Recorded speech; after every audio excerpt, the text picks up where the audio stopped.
This is Recruitment Agency Ignition with Andy Whitehead. Helping you build your recruitment employment business fast. Using digital and automation and one-to-many systems, tools, and inbound strategies.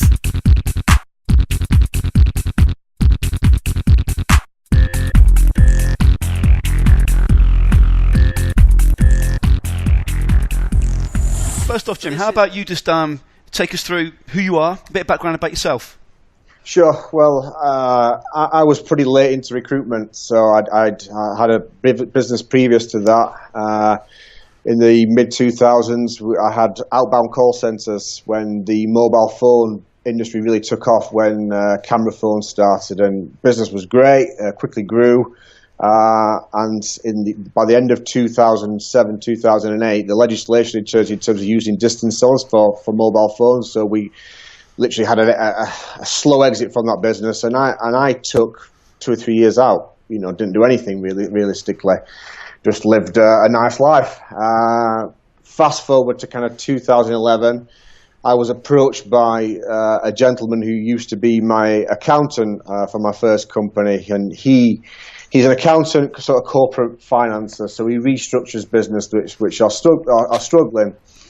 He had a recruitment agency over in sunny Barnsley, it had problems, it had issues. He said, "Jamie, can you do me a favour? Can you go and have a look at this company?"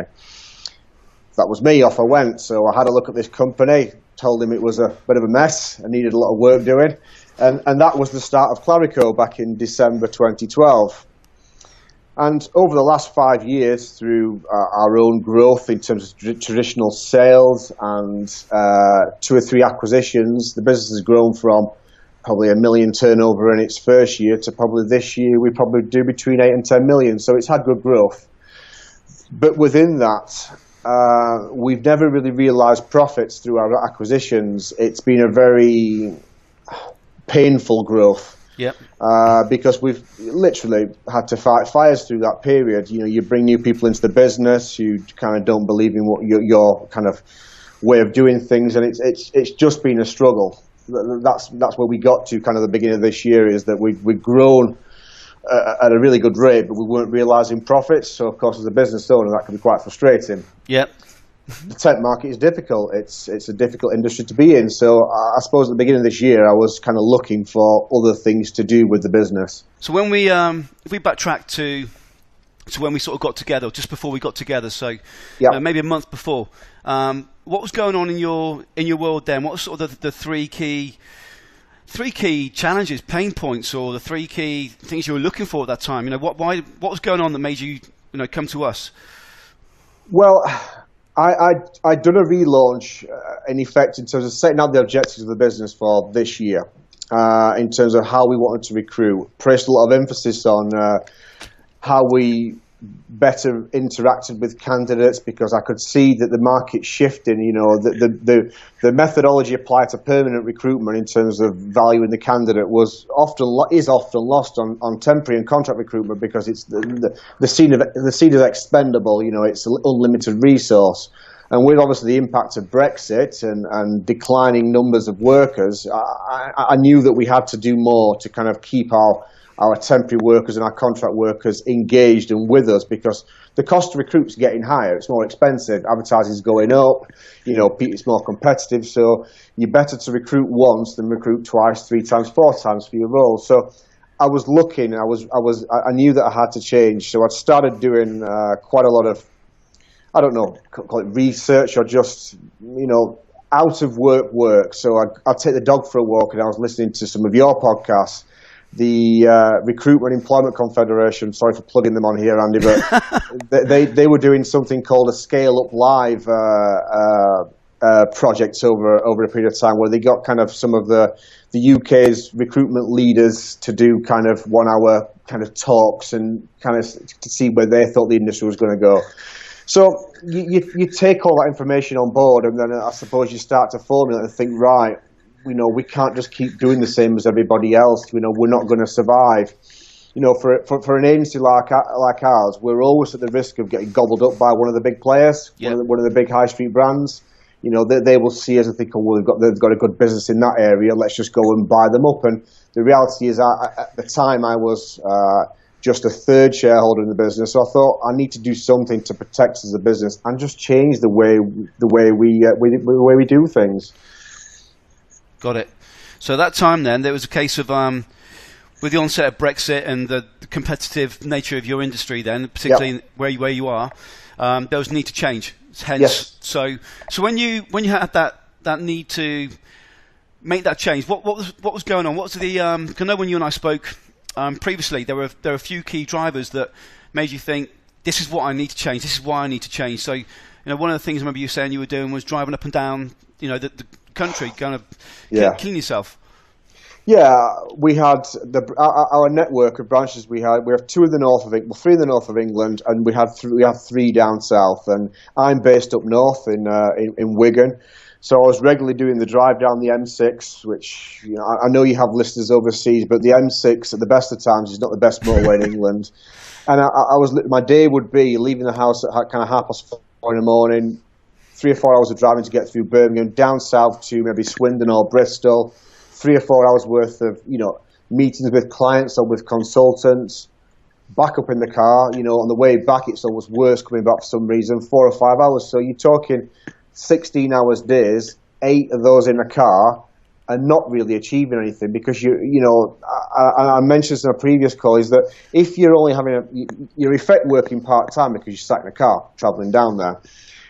And yes, you can take calls in the cars. Yes, you can go and spend time one-to-one, because I believe that one-to-one is always the best way of doing business. We can have all these strategies, but the reality is to get in front of someone, have a face-to-face conversation, or with a member of staff, always, is the best way to do things. And the biggest frustration for me is that every time I went down there, realistically, you're doing firefighting. What problems do you have? Not enough this, not enough clients, not enough candidates. Tried this, not working.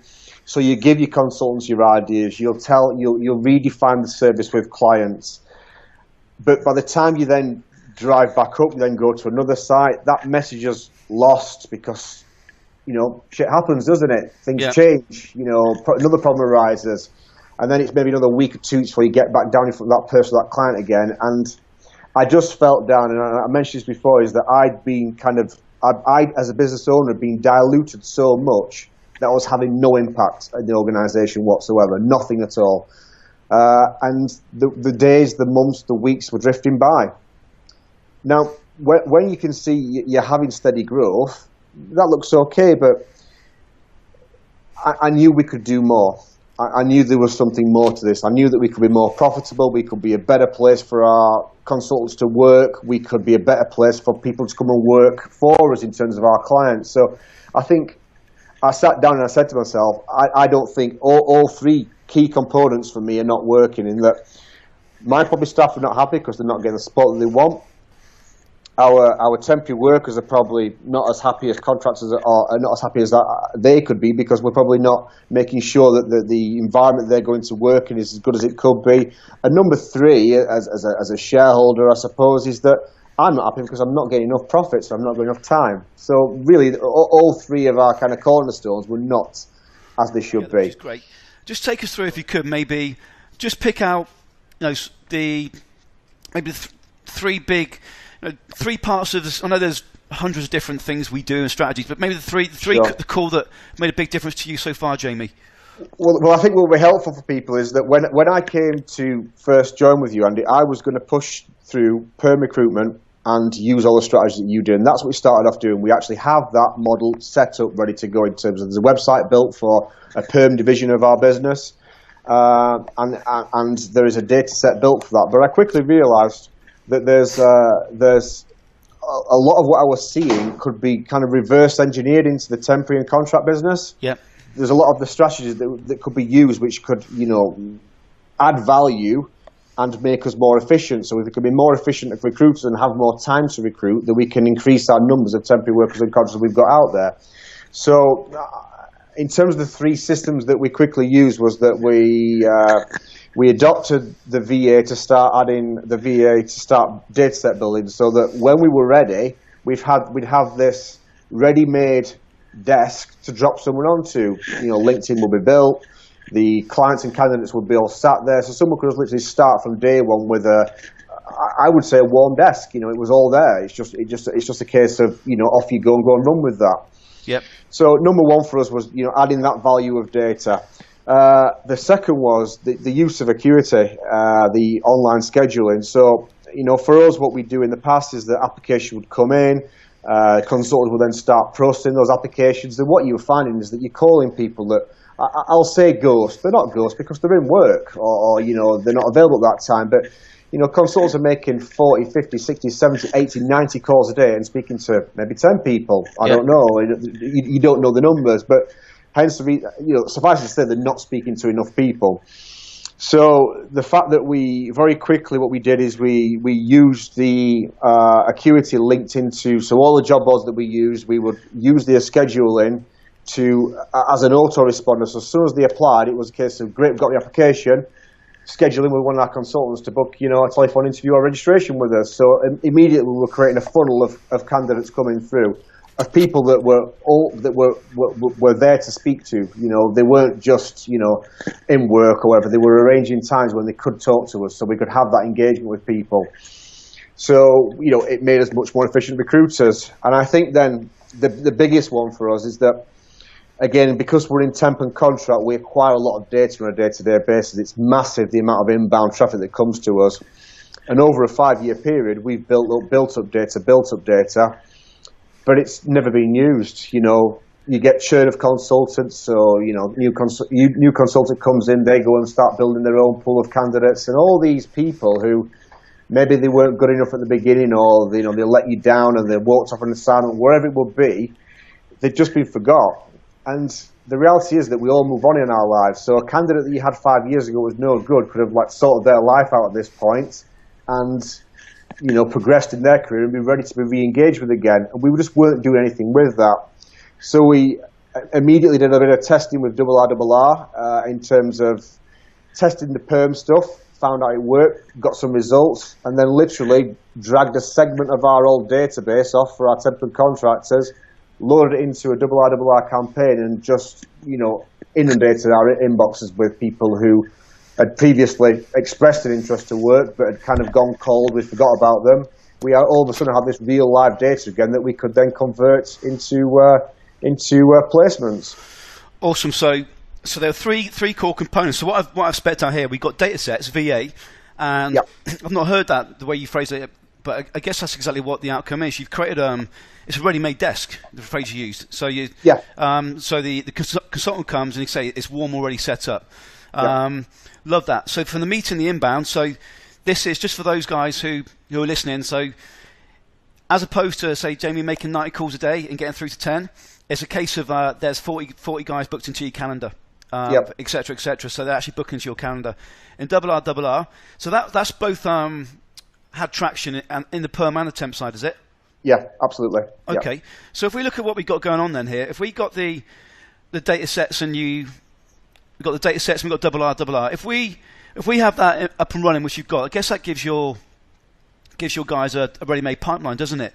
And if we got RRR running and it's converting, and we've got the meetings happening every day, I guess that's giving your guys, the consultants, sort of certainty, but also start enjoying the role again, as opposed to making shitty calls. Yes, absolutely. The beauty is that, and I heard this mentioned on some of the sessions that you've done previously. It's about turning the tap on and off, and I thought, well, that would be kind of like the holy grail to get to that point. And it is true. To the point where I think our database is probably on our temp and contracts is around about the 20-25K. We did a sample of 2,000 to 2,500. I think it was 2,500 in the end, just in one branch, and we've not run another one since because we filled up that much from that first campaign of old data. And now the point we're at now is that all the inbound traffic, if it doesn't convert in that first week, it's immediately then dragged into RRR to then keep chasing those people down, so eventually we do get them to convert. And again, a consultant's not having to do that, it's just running in the background. So everyone's got about their normal jobs, dealing with the fresh inbound inquiries and all the stuff that converts, while the old, colder data is just getting farmed consistently. Love that. So with the data sets then, and you creating that quote warm desk, and we got the the inbound. I guess what that gives you then, if you've got this process, that's something you can then replicate as you look to scale. You can replicate that, create a new desk, etc., etc. That is the strategy. Yeah, it's a case of I'm 4 or 5 months in, which seems like a long time, but because we're a larger business, it does take much more time to get these things kind of implemented. So we're doing it in small segments of testing until we get to a point where we think, right, that's the finished model, put that down in a process, and then off we go and roll it out to the rest of the business. But the reality is now, yes, if we're going to make an acquisition of not of another business, but of a consultant, I could build the desk before I got the consultant. I could set the V onto a data set building, get that desk warmed up, and then literally drop someone in and have clients and candidates there sat waiting for someone to work with. And then I guess at that point, then you've got true measurables to measure that person against. If they fail, it's not because they've not got the right data, they're not making the call. It's because they're not a good consultant, rather than it's an external factor that's causing the problem. Yeah, so you've got that control avenue in that case, as opposed to being reactive. You can actually start to make predictable outcomes on. Put 2,000 leads through would equate to, X amount of candidates, X amount of leads, etc., etc. Great. But for you and your business now, what are the sort of the four key outcomes that you say have been the biggest benefits so far? Well, I think number one for me is, we all, as a business owner, you should know that the value of your business is in the data that you're going to build and what you do with that data. But if you don't put process in place to manage that big data that's coming through, then it's worthless, and you end up wasting that data. So it's about how you manage that. So that was the key thing for us in terms of that. I see my business now more like a factory. There's raw ingredients coming in there at the beginning, and then it goes through this kind of processing machine to put something out at the end.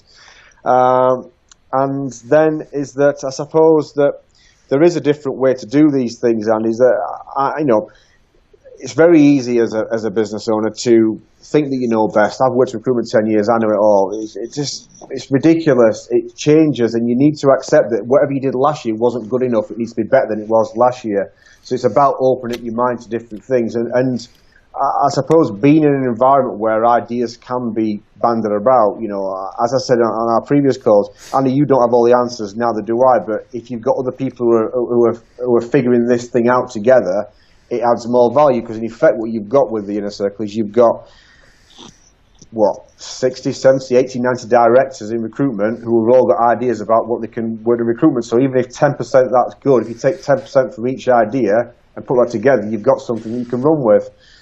That's exactly it. Funnily enough, when we were in London, hopefully Jamie comes to London next month. I'll try. Yeah, do that. In London, one of the things we did got everyone in the room to do a 10-minute tactic. Essentially, just last year, what they've done is added, might be 100k, might be add 500k, but something they've done, either a legacy strategy, inner circle strategy, or a mixture of multiple strategies. And what came out of that was even more powerful than the new stuff we created. It was phenomenal. So absolutely agree with that. And as you know, we've got a pretty solid group of directors. So the data for you then's been a key thing. So it's like a factory. Also now got the the new ideas and the proven models coming in. If there were two more outcomes that you think, this has been worth it so far, or this has given us some good solid ABC, what would the two more be? Well, it's the fact that we're actually developing a process to how much data we can kind of put into the system, and then what our conversion will be to get out of there. So if we know we need to place 100 contractors in a site, we know we're going to need to have 300, 400, 500 applicants to push through, and then out of that we'll convert X number. Now, we're only in the early stage of testing, but I mentioned on the Inner Circle Facebook page that we took on a new contract. It's big numbers. It's a massive site in terms of what it could be worth to us, and in that type of contract, that type of volume, you can very easily fail. If you don't get your numbers there, and your client orders 30, you deliver 10, you're only going to get away with that once or twice, and then bump second agencies in there taking the work that you should have had. Yep. So it's being able to confidently predict that yes, we can meet that requirement. We can consistently meet that requirement because we have a model which will convert people, will bring people into the business. We can spend that much in advertising. We can do this, put that into the system. The consultants will only be speaking to and registering people who are actually available, rather than ones who are just sending a CV for the sake of it. Yeah, I've actually written that down. Actually, you can predict. So that's Yeah. exactly where we want to get. So each month we do a 30-day plan for the next 30 days, and as it's called, a 30-day plan. But where we want you to get is be able to actually predict what your metrics are going to be, i.e. X amount of leads in, and if it's linear, X amount of revenue for you in turn profit. So the process, if there's one final one, and I'm pushing you now, if there's one final one, what would it be? Well, I think as part of this process, what it's done is it's allowed me to reevaluate the business. So rather than we're cutting the fat. Is that a good way of saying it? Yep. We are cutting the fat right now, in that we're looking to do. Yeah, we're streamlining. We're looking to do more with less. So we know that we have a model which can bring in candidates. We have a model that can get us clients in terms of the data set building. Yes, there's still, none of this takes away from the fact that you still need to have someone that can engage with people. Yep. There is no system in the world that's going to make you a lot of money without you being able to convert. There has to be someone there to drive the machine, but it means that we can, as a business, get those right people, reward them. So we're looking to put bonus packages on there which far outweigh any other industrial recruitment consultant, because we know we can handle more work as a business. We can have more temporary workers. We have more contractors. Our consultants can handle more contracts, because the thing that takes up so much time is obviously this actual recruitment process. How do we find the candidates? How do we find the clients? If you can systemize that and give them all the candidates they need, give them all the clients they need, then they can take more work, they can handle more work. Discover how to build your recruitment employment agency using one-to-many automation and inbound strategies before anyone else in your market specialization. Check out recruitmentmarketinginternational.com.